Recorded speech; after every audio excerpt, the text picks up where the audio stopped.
At that, with the energy that you said, you can actually feel more relaxed once you accept everything. That's how it is and how it should be. I say it should good and bad. And here Buddha's always teach you to do good, to be ashamed to do bad and be afraid to do bad. Once you do a bad deed, or once you do a bad deed, that deed will follow you around like a shadow.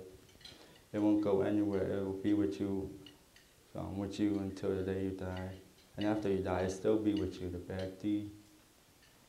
And once you do a good deed, you have a peace of mind that you have done good. You can sleep peacefully, not worrying about the bad that you have done, and know that you have done good in life, or at the moment you do the best that you could.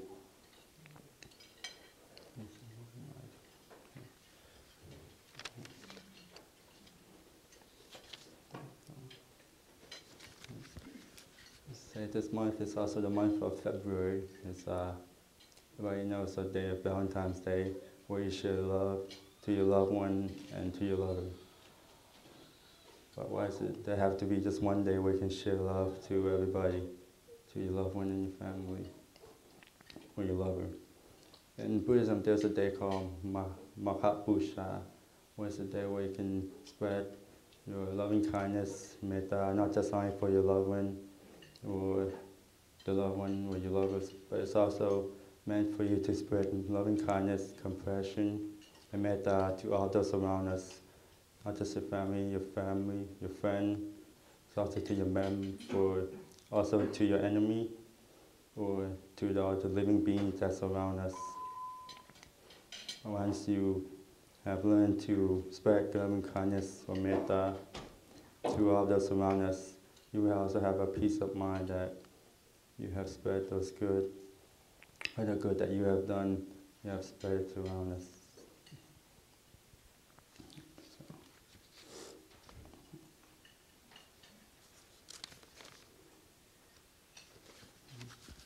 Buddha have always teach us to have compassion. For he was a compassion person. All he did was try to end the suffering of all of those that he had come in contact with. He was passing on to all of us to try to do good, to spread compassion and metta, so that one can live a good life and not have any worry or suffering.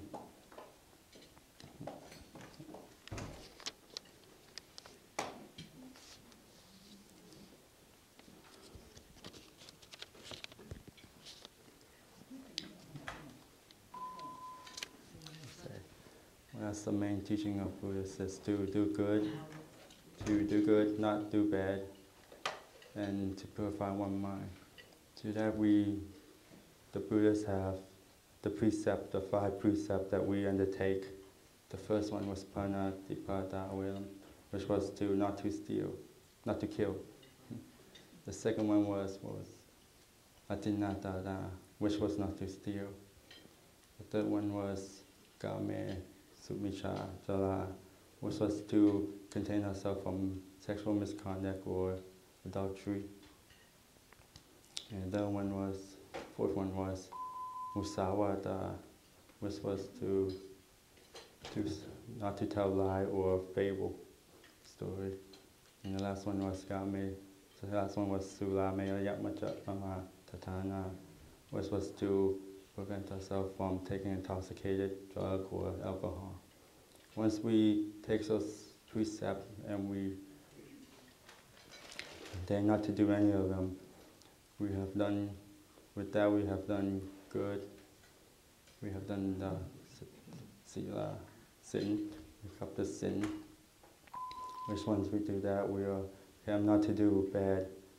We are able to do good in life by just not doing any of those sin or precept. For some monk where they have like 227, which was a lot, when it comes down to 10, which still seems kind of a lot for a new monk like me. But once you actually by yourself, Once you're by yourself and you start meditating, you can actually, you need those sin to control and guide us. Because when you meditate, when you first start meditate, everything around us, you start to be still and not think of anything. But when we are one or still, we can all have all these thoughts and worry come to our mind. And we start to have worry. Once you meditate and you practice at it, gradually those worry and thoughts and questions gradually die down little by little. And like that, you can calm and still your mind. And with that, you can actually search and look at yourself and see yourself for what you are. For that is what I have learned from meditation, is that be able to look at oneself, look at myself, and see what is it that make me how I am. And so it won't be done gradually by myself. With the help and guidance of the monks here, I was able to actually meditate right and learn more about our religion, the Buddhists, learn more about Buddhist himself, Buddha, which I haven't learned before. And to understand life as how it is and how it should be as it is right now, and try not to force stuff as in life as how I want it to be, but accept it more for how it is right now and how it should be.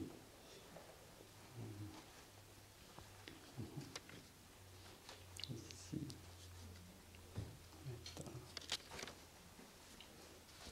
So it's my time as I've been here. I can see that a lot of people here have a lot of confidence, sattva, in our religion and Buddhism. Because the people here, without them, the monk, will probably go starve or have nothing to eat. And by being here, all of you have done good by offering food to the monks, which is a good thing to do, good deed. So you have to worry about what you should do, what is it that you can do that can be a good deed. Is being here already is making it a good deed. Offering food, listening to Dhamma talk, even though sometimes I don't make sense right now. I probably don't make sense to myself either. I'm just coming, rambling on. I don't really have nothing wrote down. I did, but it just seemed right. So I just go by ear. That's what came up in my mind, I talk about. So the people here, the assembly here at the Wat Thai DC have very sattva in our religion or confidence. I thought that once that Long Dashi have gone to Thailand, that most of you won't come, but you can see that all of you still come here. So offer Ram's food and offer non-food and listen to Dhamma talk. The people here at the Wat Thai TC, the lay people here, have all been very kind and friendly people. Even though that I am from Pittsburgh, it was kind of rival state, a rival city to the sport team. All of you have shared great compassion and metta. Let's say. As I said before, the day of Mokkha was the day that the Lord Buddha spread his compassion, his teaching, his principle to the Arahant that came in, was that assembly. And next month is the month of Mokkha Pusha, was the day to spread compassion and love to all those around us. Not as like a Christian Valentine's Day, or just spread love to your loved one or your lover. That's one thing I like about Buddhism, is that we always think about others instead of just ourselves.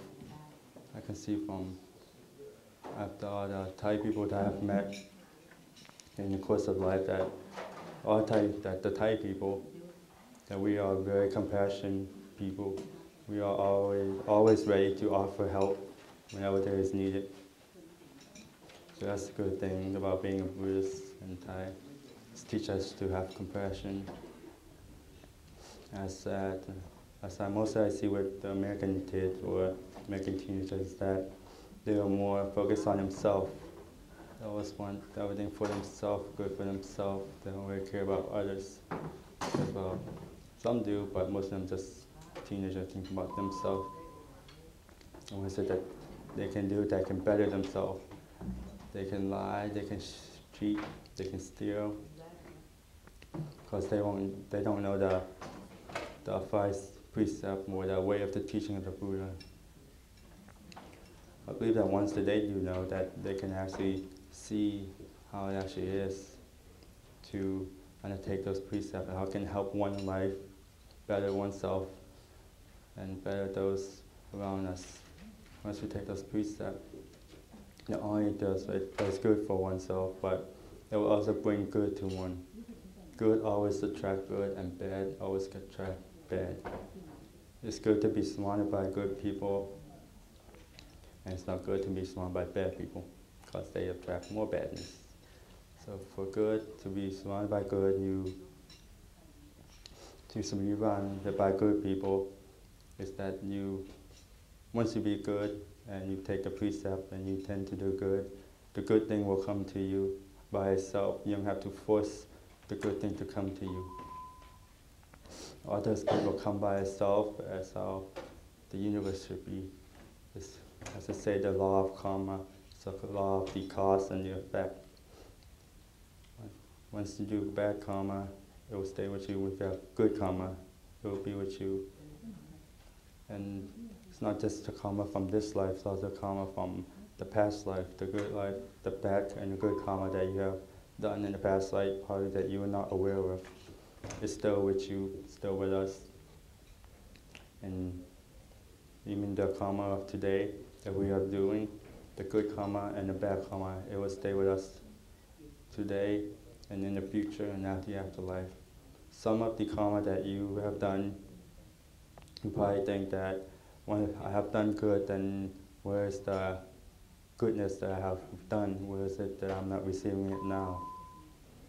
It's true that you have done good, but also that there might be some bad karma that have been with you since your past life, or the past that you have done that is still with you. So there's good result. The good karma that you have done won't probably show a result in a way. But doing those good karma and bad karma right now, good and bad deed, you have planted a seed that would actually bloom itself in the future. So it won't actually happen now, like how a plant, when you seed a plant, it won't actually just bloom itself and overnight. It will take time until it can actually bloom into a flower. It depends if you do a good deed, it will turn into a beautiful flower. But if you do bad deeds, it will turn into one of those of ugly flower or bad flower. So I would like to pass on to everybody is that to continue to do good, the good deed, and try not to do bad. Long Dasi used to say that with Hila, you should be ashamed of bad deed and go opata, that should be afraid to do bad deed. With those in mind, if once you are afraid to do bad deed and you are afraid to do bad deed, you will do good deed. With the good deed that you have done, good thing will follow itself. It might not be right now, or in a few days or months, but it will come to you.